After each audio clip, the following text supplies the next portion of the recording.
Boa noite, galera. Estamos de volta. Boa noite. Degustume. Eu aqui no Brasil, Paulo, Phil, Estados Unidos, lá em Delaware. Hoje nós vamos falar de uma das cervejas produzidas onde o Phil está trabalhando agora. Dog Shed Palo Santo. Palo Santo Marrom, né? É o nome Isso, completo dela. isso. É uma Brown Ale feita lá na Dogfish e ela tem uma particularidade que dá o nome a ela, que ela fica, é, ela, ela fermenta ou só matura? Matura, né? Só matura. Ela matura num tonelzão de madeira, muito legal, que quem visita a fábrica pode até ver ele, feito dessa madeira que chama Palo Santo Wood, que vem da América Paraguai. do Sul, aqui, né? Peru, Paraguai. Paraguai.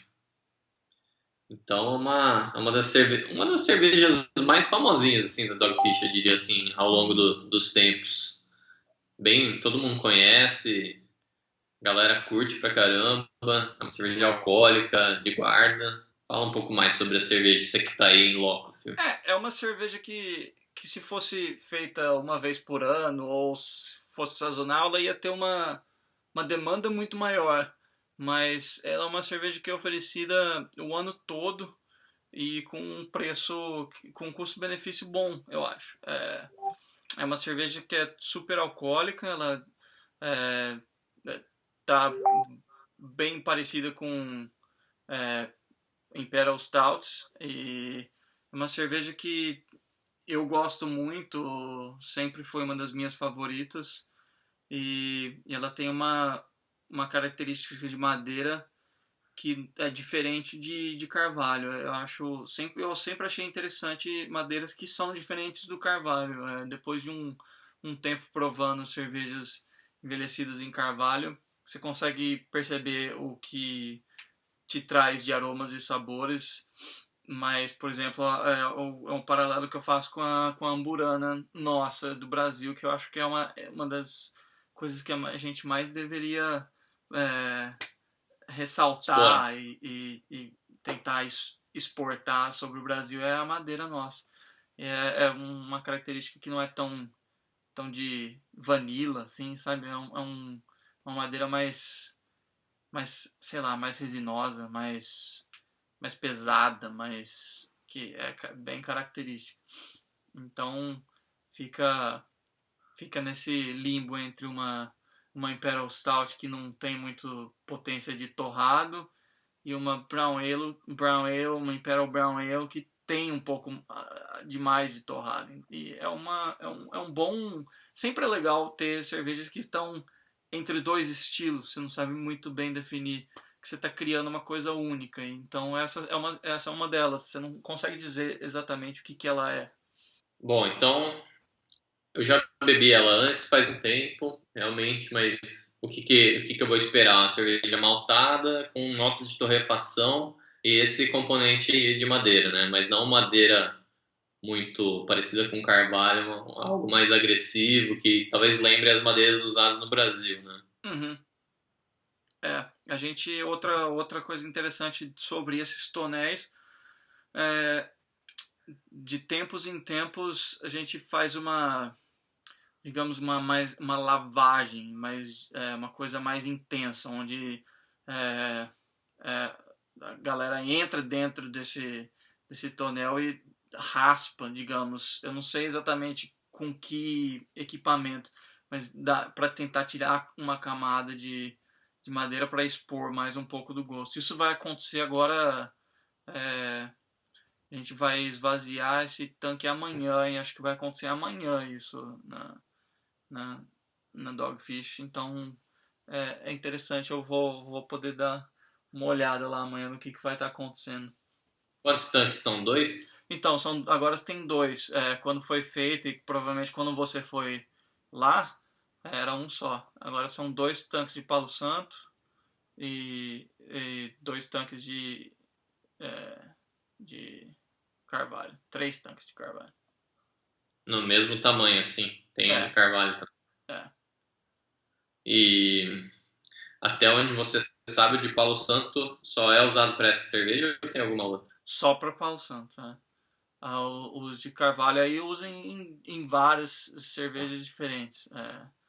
É, que aí eu acho que é Black and Blue, tem várias cervejas que vão ali. E, Immortal, que mais? Tô e a lembrando. Palo, tá, e a Palo Santo é produzida direto, assim, bastante, né? Tem bastante tiragem. É, bastante. Tem que. De tudo que é produzido, 60 Minute e 90 Minute são produzidos assim em. Se juntar essas duas, provavelmente 90 a 95%, 90% da produção são essas duas. Então, claro que Entendi. vão ser muito, muito, muito mais, assim, quase todo dia a gente usa essas cervejas como base para tudo. E aí das cervejas especiais, quando vira e mexe, vem em Palo Santo. Não é tão assim frequente, diria uma vez a cada 4 semanas, assim, Entendi. uma vez por mês. Bom, vamos lá. Vamos abrir ela e ver o que rola.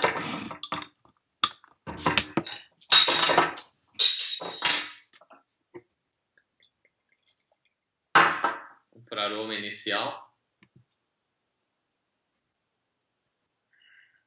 Bem interessante.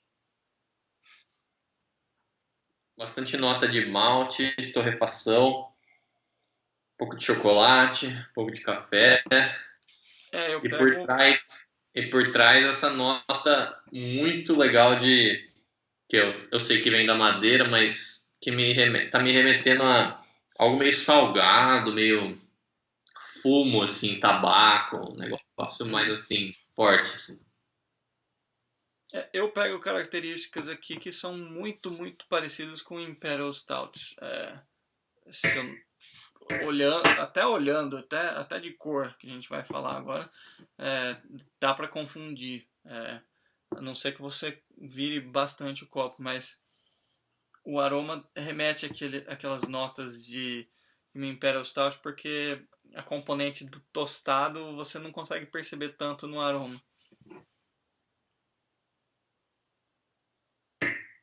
Logo que abriu, eu senti uma notinha bem baixa, defumada, assim, mas eu acho que é da madeira, né? Não deve ir malte defumado. Não. Interessante, né? Um pouco de baunilha também. Tem um pouco de Frutadinha. baunilha, tem frutas escuras, assim, aquela uva passa bem escura, sabe, coisas bem desse tipo que remetem a Imperial Stouts mesmo. A coloração dela é bem escura, né? Na hora que tava vertendo aqui no copo também, tava bem densa. A espuma dela é bem escura, assim. É escura no nível Imperial Stout mesmo, assim. É, Marrom, um, mar, marrom quase avermelhado, assim. um marrom, amarelo, marrom amarelado, assim, uma coisa que... É, ela é bem densa, né? A Uhum. espuma rosa, bem da As, hora. a carbonatação, o visual dela é super, super bonito mesmo. Vamos beber a Palo Santo marrom. Super uh, rica em sabores. Poderia dizer complexa, mas a ideia é que tem bastante diferentes componentes de sabores, assim. Então você pega bastante é, de um melaço profundo, sabe? Aquele melaço bem tostado, de açúcar queimado mesmo. Aí você pega as notas de fruta, tem aquela madeira que você não sabe dizer exatamente o que é. E, e tem. Tá. Tem tabaco, tem um pouco de licorice, né? Que falam, alcaçuz. Uhum, Aqueles tem um pouco de chocolate. Café nem tanto, acho que era mais no aroma. Tem muita coisa acontecendo, né? E sim, bastante álcool presente também na sensação mesmo. e Desce meio esquentando. eu achei a temperatura dela é super importante, precisa ser uma coisa de 7 graus para cima, senão não fica tão legal e cremoso quanto é. A gente já falou de temperatura aqui antes, mas vale a pena dizer que quanto mais perto de temperatura ambiente ficar, mais interessante ela vai ser. Ela tem que estar levemente gelada para quebrar aquela coisa assim. E a minha tá assim. A minha tá Deixo ela um tempinho bom fora assim. Tá bem agradável. Tem um corpo alto, bem viscosa na boca. Uhum. A sensação tátil dela é bem. Toma a boca inteira, assim, envolve. E é meio fluida, assim, não chega a ser áspera nem um pouco. A carbonatação é média, bolhas pequenas, não agride. Tá bem certinho, assim, nesse aspecto. E aí é um final seco e um amargo que é um misto de torrado e amargor de lúpulo. É um final meio abrupto. Não chega a ficar... Claro, o gole fica na boca, mas todos esses sabores eles terminam muito rápido. E pedem o próximo gole. Sim. Uma cerveja como essa de 12% de álcool, que aparece aqui bastante também. Ele é uma boa componente de estudo. Eu acho que talvez por isso, pelos 12% de álcool, que a gente percebe tanto esses aromas aparecendo tão rapidamente que na hora que você vira no copo tá tudo volatilizando ali na hora. E ele é um falando de mouthfeel agora, é uma coisa que é um pouquinho mais pro médio, né? Não chega a ser super, super denso como uma Imperial Stout seria, por exemplo. Mas é uma cerveja pra ser tomada devagar, né? Porque ela tem muita coisa acontecendo e é um gosto forte, é adocicada, tem essa componente da madeira que abaixa um pouco o drinkability, eu diria. Sim, eu acho que é uma certa astringência vindo da madeira que diminui um pouco a drinkabilidade dela. E a gente estava conversando antes, conta aí pra galera como que é o esquema de compra de cervejas lá na fábrica, para quem é funcionário, só pra galera ter uma noção dos preços, assim. Então, funcionário tem desconto que quase para tudo, não é necessariamente para tudo, mas é por volta de 50% de desconto no preço de venda, né? E para cervejas isso varia muito. O preço final de venda, se você for na fábrica hoje, quiser comprar uma caixa de Palo Santo, a caixa de 24 garrafas dessa, o preço de venda lá é $75, ou seja, 3,1 por garrafa. E o nosso desconto dessa aqui que eu estava falando para você é que é o melhor desconto para gente, que a gente consegue. O desconto para funcionário fica por $25 a caixa. E uma caixa de 60 Minute IPA é $35 para venda, e para funcionário é 15. Mas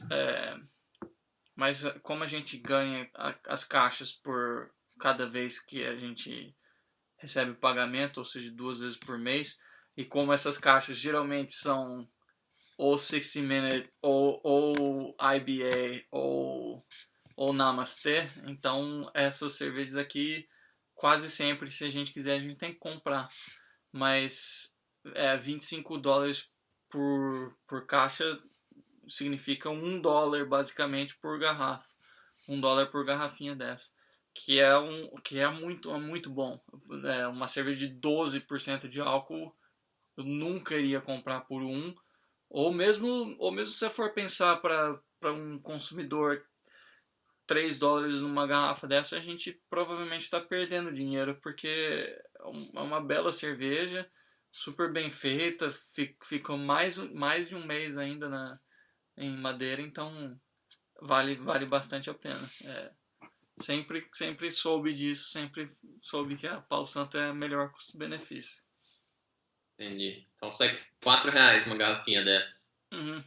O dólar alto do jeito que tá, né? Antes era 2, 3.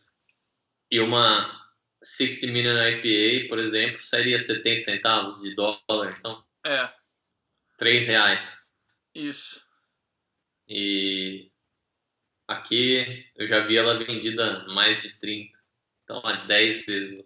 Então, tem venda da unidade de uma garrafinha de 60 ml por $40, por R$ 40, que já vi também, já ouvi falar que estão vendendo uma garrafa por R$ 40. Significa que a caixa é $120. $120 é... $240.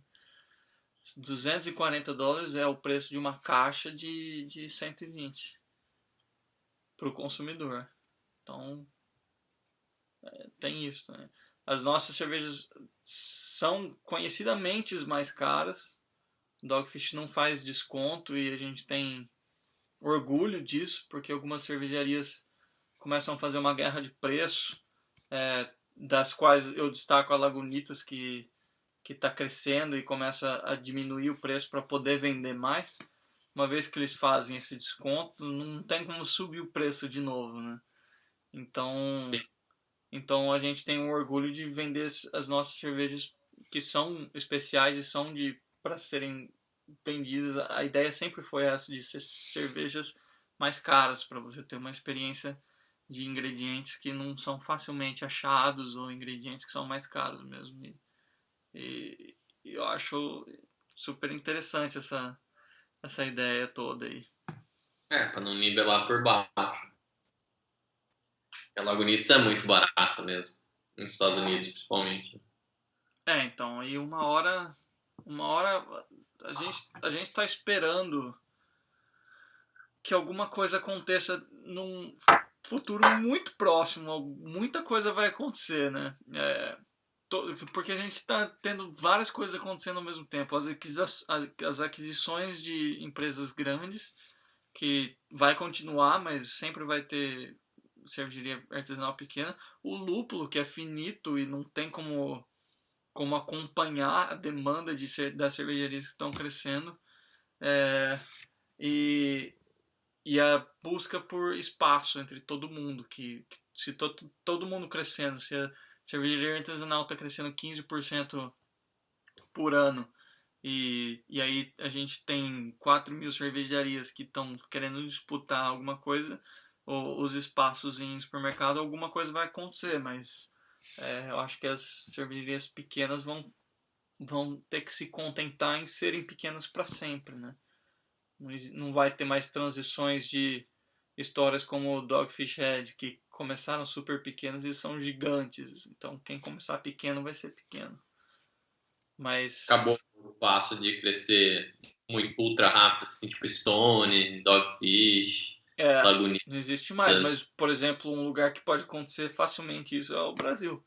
O Brasil pode ter alguma coisa acontecendo que propicia o crescimento da economia junto com incentivo para a cervejaria pequena, com corte de imposto. E aí, quem tiver as melhores condições nesse início, digamos, não é um início da cervejaria artesanal no Brasil, é um início de um ambiente favorável para o crescimento. Exato. Que não vai acontecer nos próximos 2, 3 anos, provavelmente. Não, mas eu acredito e eu sou otimista em relação a isso, que eu acho que isso vai acontecer em algum momento nos próximos 15 anos. Vai existir um boom que vai ser gerado por causas de diminuição de imposto, de ser mais simples de fazer as coisas. E essa vai ser uma hora interessante de se observar quais as cervejarias que vão se destacar. Né? É. Mas estamos divagando. Voltando a Palo Santo, acho que já falamos tudo, né? Cerveja complexa, que usa esse recurso de ser maturada em tonéis grandes, que nós vamos passar as fotos aqui. Muito legal o esquema. Uma madeira paraguaia. Não tem tanto, assim, tem componente da madeira na cerveja, mas eu acho que ela ainda fica em segundo plano em relação aos maltes e tal. Se eu pudesse fazer um resumo de uma cerveja dessa, assim, em poucas palavras, eu diria que ela é uma Imperial Stout que tem todos os componentes, exceto aquele chocolate intenso e aquele torrado intenso. Se você tirasse as duas coisas de uma Imperial Stout, por incrível que pareça, seria alguma coisa parecida com isso. Mas beleza. Espero que tenha sido interessante para vocês que estão acompanhando o nosso episódio. Saber um pouco mais sobre a Palo Santo. Ela não vi ela para vender no Brasil. As poucas da Dogfish que chegaram aqui foram 60 Million 9 Million e a Indian Brown, se não me engano. Mas é uma cerveja interessante de comprar e guardar. Interessante. Uma boa cerveja. Eu gosto. Então é isso, viu? Mais alguma coisa? Não, é uma das minhas cervejas favoritas, então, a hora que vocês verem ela, comprem que vale a pena. Beleza, então um brinde. Brinde. Palo Santo. Até o próximo episódio do Degustube. Um abraço.